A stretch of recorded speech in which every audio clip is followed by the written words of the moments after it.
When we're broke, we often struggle to find a way out. How can I earn more? How can I save more? But what if I told you that you were going about it all wrong? And the reason you can't find a way out isn't because of you, but something else entirely. In 2017, Ramsey Solutions ran the largest wealth study in history with 10,000 millionaires. They surveyed these participants to try and identify common traits, habits, or behaviors that the average person could adopt. And the result? 79% of millionaires didn't receive any inheritance from their parents or family members. Shocking, I know. It turns out that most millionaires are self-made, didn't have six-figure incomes, and didn't buy $5 lottery tickets. But they did know and do a couple of things that the average person has no idea about. When it comes to the science of building wealth, it turns out that has less to do with the how and more to do with this. The problem isn't your lack of trying because you know you've tried. You've watched YouTube videos, read blogs, and even considered selling your kidney on the black market. The problem is actually something hidden in plain sight. Horace Mann birthed our education system during the Industrial Revolution and modeled it off the concept of factory schools from Germany because he wanted more compliant and timely factory workers in the US. Prior to the Industrial Revolution,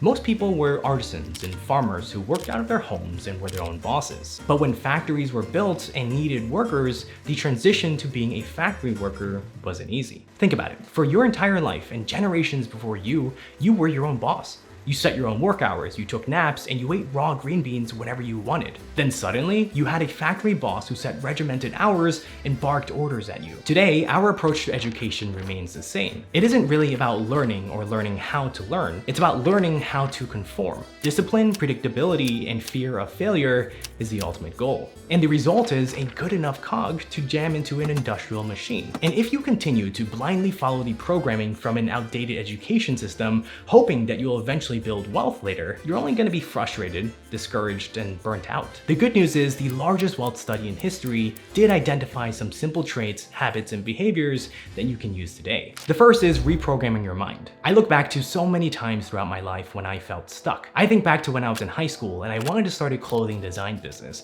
but at the same time, I didn't think I had any right to charge people for it. I was 14, looked like this, and still loved Lunchables. But I eventually found someone to pay me $50 for hoodie design, and I was able to build upon that. It wasn't the greatest design in the world, but it was a step in the right direction. And that first step, just pushing through the fear, anxiety, and doubt, got me to move forward and transformed how I saw the world. In psychology, they call this the fixed and growth mindset. Basically, people with fixed mindsets believe their intelligence and abilities are predetermined and stuck, whereas people with growth mindsets believe their intelligence and abilities can be changed. Psychologist Dr. Carol Dweck knows a thing or two about this topic. When it comes to financial success, a fixed mindset is what keeps you from breaking habits you know aren't helping you reach your goals. And it's what stops you from trying something new because you're scared of failure. That's why we keep telling ourselves that I'll be rich one day, ...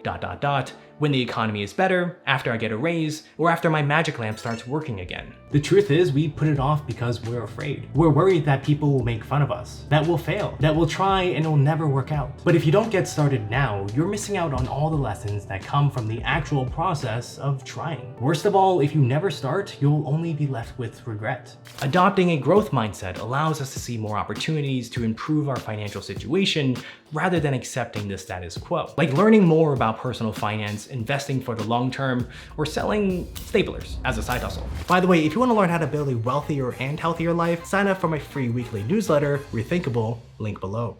Next, you need to reprogram your actions. Like many of you, I believe the secret to becoming wealthy was to work hard, but that's not true. For the wealthy, working hard means something entirely different. Chances are you're working for someone else right now, which is fine, but you need to understand your potential earnings are capped, meaning you're limited to how much you can earn from your job because you only have 24 hours in a day and you're exchanging your hours for money. Let's say you make $20 an hour. The most you can make is maybe $20 times 8 hours, $160 a day. But you could make more if you just lifted the cap. And that's where these two things come in, phase 1 and phase 2. First phase involves starting a freelance business or side hustle. When I started making videos online 3 years ago, I had no idea where I'd end up. But within 6 months, I was able to quit my full-time job on Wall Street to create content full-time. When it comes to increasing your earning potential, freelancing and side hustles let you go beyond the standard 8-hour working day. ways. Although you're still exchanging your time for money, it's one of the best ways to increase your income over a short period of time. In 2021, nearly 14% of people with a side hustle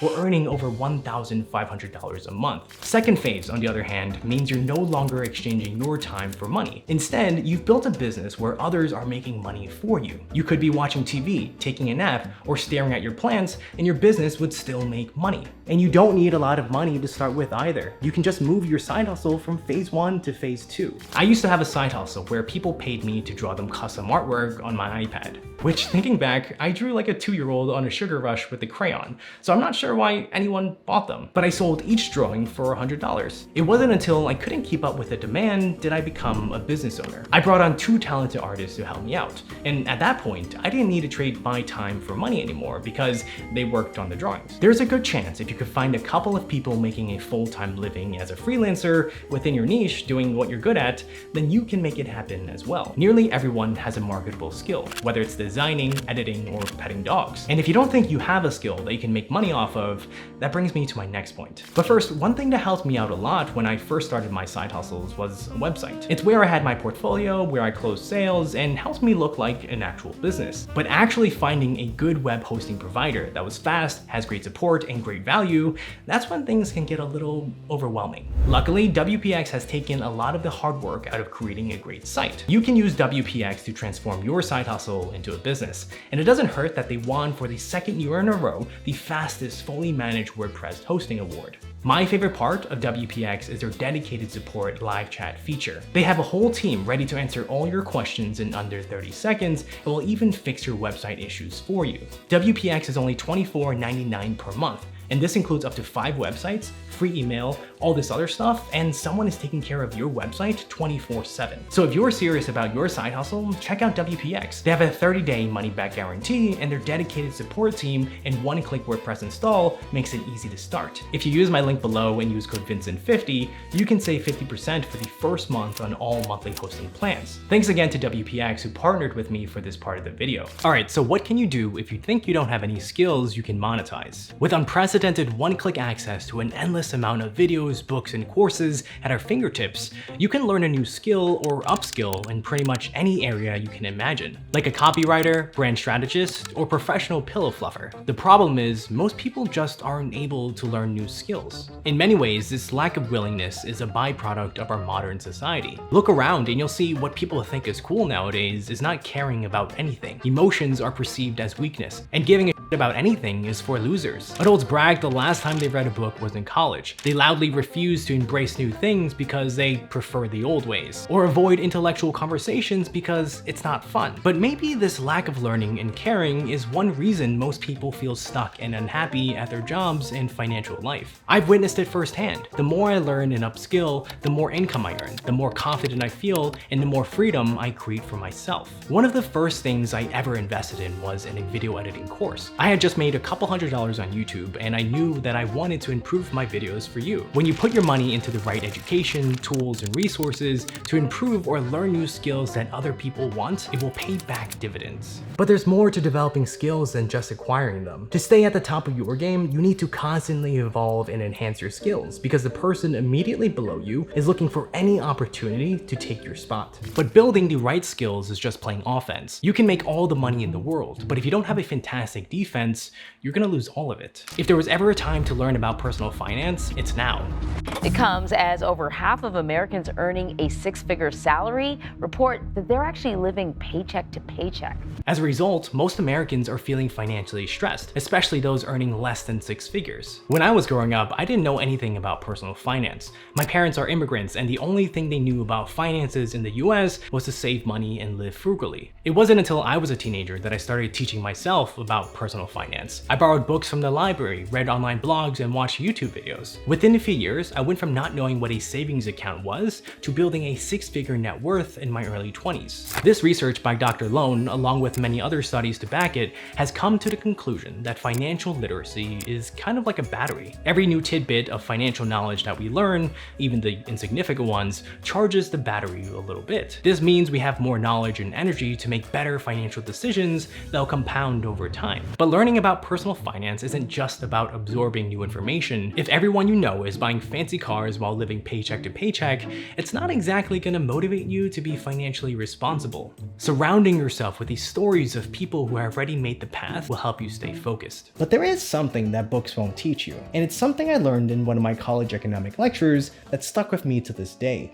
And it has to do with finding peak periods and marshmallows. Yeah, it's confusing, but it's gonna make sense in a second. There's a time of the day when you naturally have more willpower. Maybe it's in the quiet mornings before the sun comes up, or it could be late into the evenings when the world goes silent. During these hours, your willpower seems to be at its maximum, and impulses that would otherwise cause you to give in gets ignored with ease. And when we don't find these specific hours and use them when we make big financial decisions, it can negatively impact our finances for many years into the future. Like when you're retired, it might be the difference between buying Poland Spring or Fiji water. In psychology, they call it delayed gratification. Basically, when you turn down an immediate reward in exchange for a more favorable reward in the future. In the morning, you might have the willpower to say no to buying an unnecessary pair of $600 headphones and instead invest that money. But later that evening, when you get more exhausted, you might make financial decisions you might later regret. Dr. Walter Mischel ran an experiment where he and his team gave a marshmallow to kids, then gave them a choice. Would you prefer to eat the marshmallow now or wait for 2 marshmallows?